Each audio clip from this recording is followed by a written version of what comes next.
this is Ceema, and today I'm going to talk about something that I love the most in this entire world. Yes, today I'm going to talk about animals. Well, I'm not really going to talk about animals, but I'm going to bring you some animal expressions which will help you speak English really well. Now, if you learn English by relating it to something you love, you're going to learn English really well. So who does not love animals, right? So we're going to look at some really fun animal expressions. So the first animal we're going to talk about is the elephant, the biggest animal that we have right now. And as you can see, we're going to talk about the first expression, which is elephant in the room. Now think about it. If you are sitting in your living room and watching TV, and there's an elephant, I mean, you can't really imagine that, right? Because that's a huge thing in your room right there. So therefore, when we use this expression, which is elephant in the room, we're really saying that we're dealing with a big problem and a problem that is ignored, as it is something that can cause a lot of embarrassment and a lot of conflict. Now, a lot of times, we have a problem, it's a big issue, but we're kind of awkward. We don't want to talk about it because it's so big, but if we kind of talk about it, there's going to be embarrassment, there's going to be conflict, there's going to be fights. So we rather just let the elephant in the room be the way it is. We don't touch it. In a sentence, you could say, the fact that she is unmarried at the age of 40, now this is a big thing in India. If you're a girl and you're not married at the age of 40, it's a huge deal. It's an elephant in the room. The fact that she is unmarried at this age is a real elephant in the room when she comes to meet her parents. So here's this girl, she is unmarried and she meets her parents maybe once in a fortnight, and they're kind of wanting to talk about her being married, but they don't do it because it's an elephant in the room. They'd rather not talk about it because it might lead to conflicts or embarrassment.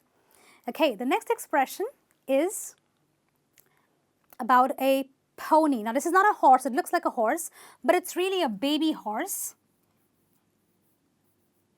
or what we call a pony. And the expression is a one-trick pony. Now, what is a trick? A trick is a certain talent or an ability that you can really show to people. Okay, but if you only have one trick up your sleeve, you are a one-trick pony, which means that you are a person who is only known for one ability, or you're only good at one thing. You only have one good quality. Now, that's not really a compliment, okay, because you're supposed to be good at everything. So if you are a one-trick pony, what does it mean?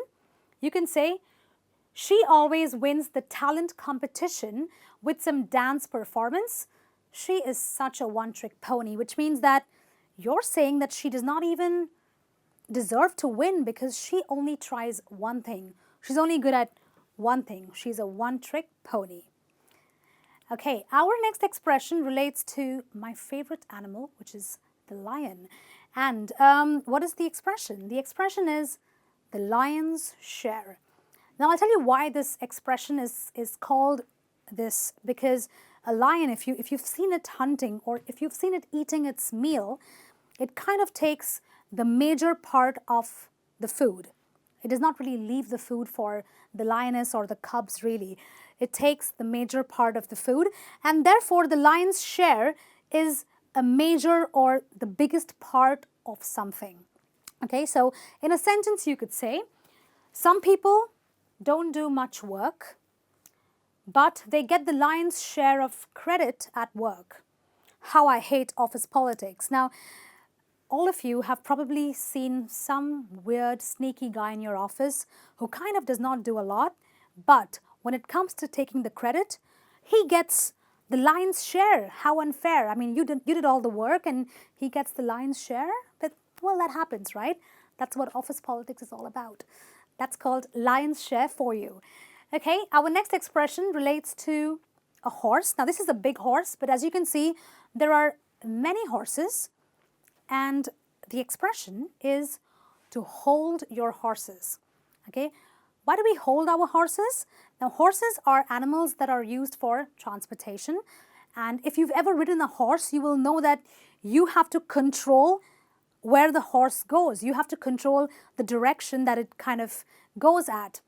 And therefore, this expression really means that you're telling someone in this expression that they've got to stop and consider in a very careful way their decision about something. So you're telling someone to be careful. Okay, because some people are kind of hasty, they want to kind of just do something, but you're telling them that, hey, stop and consider, be careful about your decision. Okay, so in an expression, you could say, in a sentence you could say, hold your horses. You might find this phone for a better price elsewhere. Now, maybe you are in a hurry to buy a phone, you've lost your phone, or whatever other reason you want to buy a phone, and you go to the first shop and you feel like, oh, I'm going to buy this phone at this price. But then your friend, maybe me, okay, I'm a little wise, I may say, hold your horses, be careful, consider what you're going to do very carefully, because you will get a better phone, probably at a better price somewhere else. Okay, so hold your horses at all times. Okay, our next expression relates to the pig. It looks really cute to me, but what is it? What is the expression? The expression is pig-headed. Okay, so who is a pig-head? A pig-headed person is really a person who is stupidly stubborn, a person who refuses to listen or change their opinion. Well, you know, I used to be pig-headed once, but now I meet a lot of people who are pig-headed. I mean, they want to do what they want to do, and they don't want to listen to anybody else. Okay, they are so stubborn that they're almost stupid. Okay, so when you see a person like that, or if you know a person like that, and they do something very silly because they are pig-headed, you can say, go ahead, be a pig-head, be as pig-headed as you want to be, but don't come to me when you are in trouble. It's a good thing to say. You know why? Because people who are stupidly stubborn always fall in trouble. But then let them be as they want to be. They will always kind of face the consequences of their actions. So this is something you can use with people who are pig-headed. Our next expression is related to this animal. It looks kind of cute. This animal is actually a weasel. Okay. The expression is weasel out of something. Now, this animal has a very peculiar characteristic. It is very sneaky. You won't really see it out in the open. It kind of hides in a little place. It kind of goes in and out of little holes. It's not very open. It's not very out there for people to watch.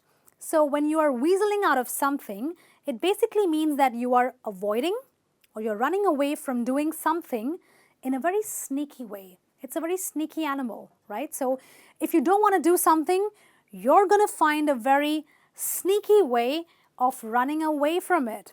Okay, so let's see how we can use it in a sentence. You could say, my little brother always weasels his way out of doing his share of the chores. Okay, so me and my brother, okay, we're supposed to do household chores. Maybe I've got to do the laundry, he's got to do the dishes. But my brother, he is a weasel. What does he do?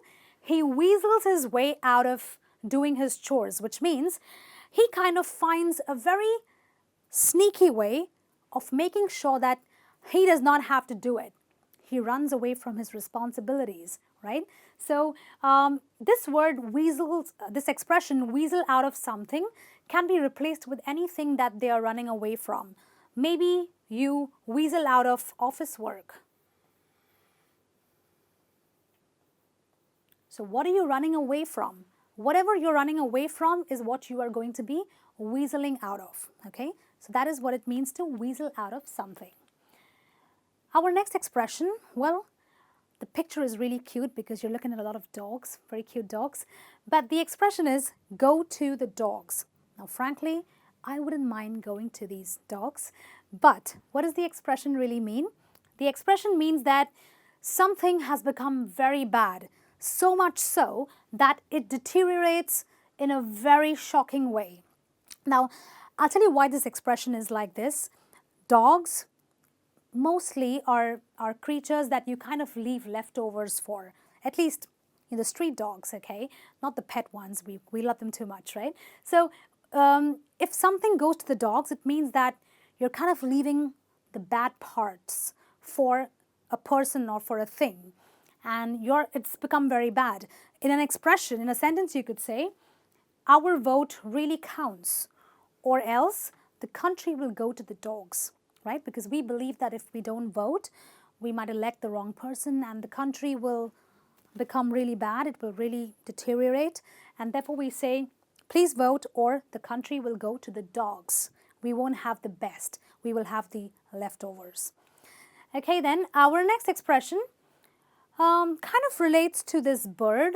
As you can see, this bird is kind of running away from a person. Actually, the person is chasing after the bird. So what bird are we talking about? We are talking about a goose, okay? And the expression is called a wild goose chase. Chase, why? Because we are running after the bird, which is a wild goose. So what does this expression mean?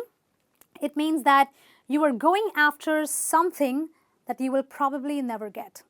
Now, let me tell you, if you try to, or if you attempt to go after a goose, you will never catch it. Yes, you can bet on that. You will never catch it. Maybe you will, but mostly you will not, because it's very hard to go after a goose and actually catch it. So if you are one of those people who goes after things that you will never get, you are just going after a wild goose chase. And you could say in a sentence, the police don't even have the fingerprints. This investigation is really a wild goose chase, which means the police have probably no evidence, but they keep on investigating. They're just going after a wild goose. It's a wild goose chase. Our next expression is about a bird. It looks like an eagle, but it's not. This is actually a hawk. And as you can see, it's staring very carefully, very intently at something. So what is the expression? The expression is you watch something like a hawk. Okay, so it basically means you are watching something very carefully. Now, you know, this bird, I don't know if you're aware, it kind of preys on small little animals, maybe a tiny mouse or little birds. And before it kind of swoops in to take them in for the kill, it will watch. It will watch its prey's movements. It will make sure that it can really go in for the kill. And it really is very careful and intent at watching its prey. And if you are someone like that, like a hawk, you're probably someone who watches things very carefully. But in an expression, you could say, being a mother simply means that you are watching your children like a hawk at all times. Okay, so this is actually a good thing, really, because you are watching your children like a hawk. It basically means that you're watching over them very carefully. You want to make sure that they are taken care of and you're really intent at taking care of them. Okay.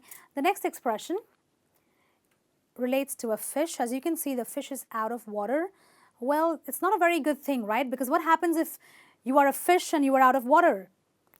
You're probably going to die.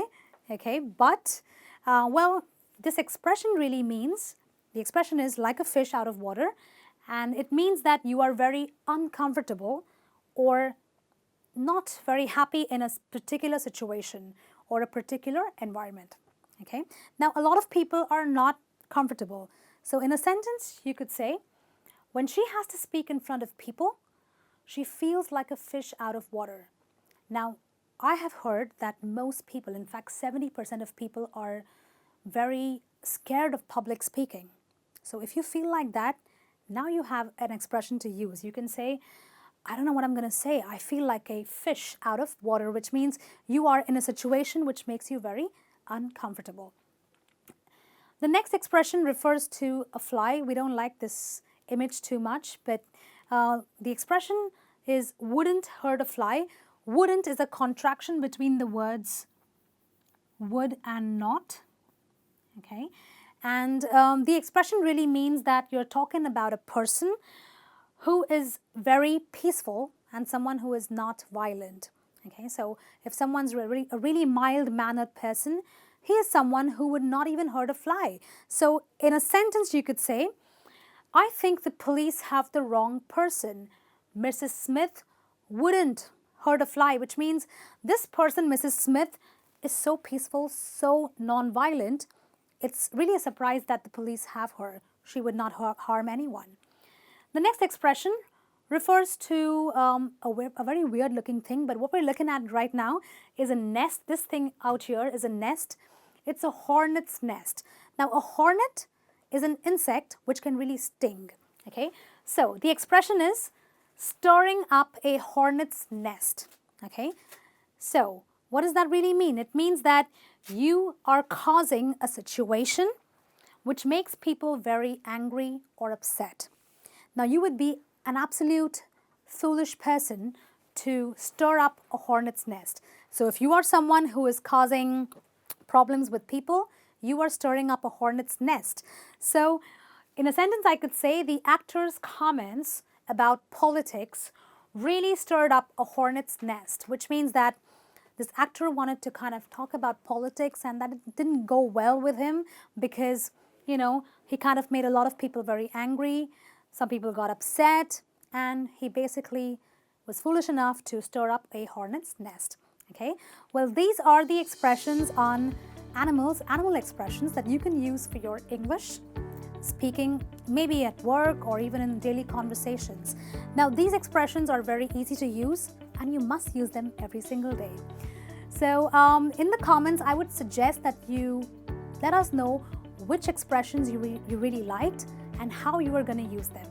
Okay, so keep practicing. I'll be back with some more lessons. Until then, take care.